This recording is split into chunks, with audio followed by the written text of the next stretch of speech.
Last Basil settle நீங்கள் லைனில் உட்காந்து 6 நபர்கள் 6 நபர்கள் உட்கார்றது அந்த மாதிரியாக வந்து ஒரு பசில் ஒன்று பார்த்தோம். இதில் வந்து சர்க்குலர் சீட்டிங்கில் எப்படி கொஷின்ஸ் கேட்கப்படலாம் அப்படின்றத பார்ப்போம். 6 people ABCDE and F sit in a circle facing the center. இப்போ பாருங்க, A is opposite D. எங்க இருக்குது A? நம்மளே வச்சுக்க வேண்டியதுதான். A இருக்கு பார்த்தீங்களா, இது A ஆப்போசிட் D.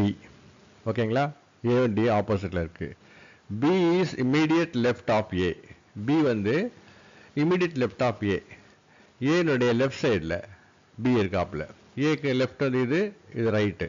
ஓகேங்களா, ஸோ இது கரெக்டாக இருக்கு. C is immediate left of D.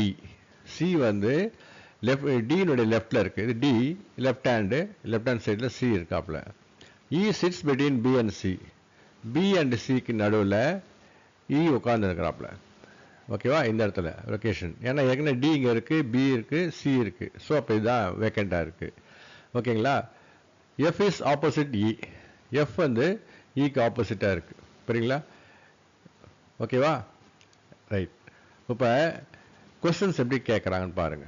அதாவது இதை மாதிரியாக வந்து உங்களுக்கு இப்படி தான் வந்து தருவாங்க. இதை நம்ம வந்து படம் வரையணும், நம்ம வரைஞ்சி பார்த்துக்கணும், நம்ம லொக்கேஷனை பார்த்துட்டு அதுக்கப்புறம் நம்ம வந்து கேட்குற கொஸ்டினை அட்டன் பண்ணணும். இப்போ who is opposite B அப்படின்னு கேட்குறாங்க. who is opposite B? பிக்கு ஆப்போசிட்டில் இருக்கிறது யாரு? C. ஓகேங்களா, ரைட்டா. அடுத்தது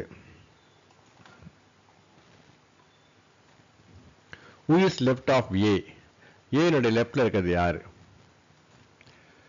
ஏனுடைய லெஃப்டில் இருக்கிறது யாரு? B. ஓகேவா. அடுத்தது who sits between B and C? Bக்கு Cக்கு நடுவில் யார் உட்காந்துக்கிறது? Bக்கு Cக்கு நடுவில் யார் உட்காந்துக்கிறது? Bக்கு Cக்கு நடுவில் இடையில வந்து E இருக்கு, D இருக்கு, F இருக்கு, A இருக்கு, 4 இருக்கு. ஸ்பெசிஃபிக்காக ஏதோ ஒன்று தெரியாது நமக்கு. புரியுங்களா? So you can write any thing. E எழுதலாம், D எழுதலாம், F எழுதலாம், A எழுதலாம். ஓகேவா. who is right of D? D ரைட்டில் இருக்கிறது யார்? Dக்கு இது D, இதுக்கு ரைட்டில் இருக்கிறது ரைட் ஹேண்ட் சைடு இது. அப்போ E. ஓகேங்களா, ஞாபகம் வச்சுங்க. கரெக்டாக படம் வரைஞ்சால் தான் கரெக்டாக நம்ம படம் வரைஞ்சி லொக்கேட் பண்ணால் தான் வந்து கரெக்டாக சொல்ல முடியும். who faces A? ஏவை யார் ஃபேஸ் பண்ணுறது? ஏ எங்கே இருக்குது? இதோ இருக்குது. நேராக ஃபேஸ் பண்ணுறது யார்? D. ஓகேங்களா, ரைட். இது வந்து ஆக்சுவல் லொக்கேஷன்ஸ். கொஸ்டின்ஸ் நம்ம எப்படி மாறி மாறி ஒன்றே கேட்கலாம். புரியுங்களா. இப்போ B Cக்கு நடுவில் யார் உட்காந்துக்கிறது, இடையில யார் உட்காந்துக்குன்னு கேட்குறாங்க இல்லையா. நம்ம எப்படி சொல்லுவீங்க நீங்கள் அப்போ? EDயா, EA, Dயா, இல்லை Fஆ, Aவா?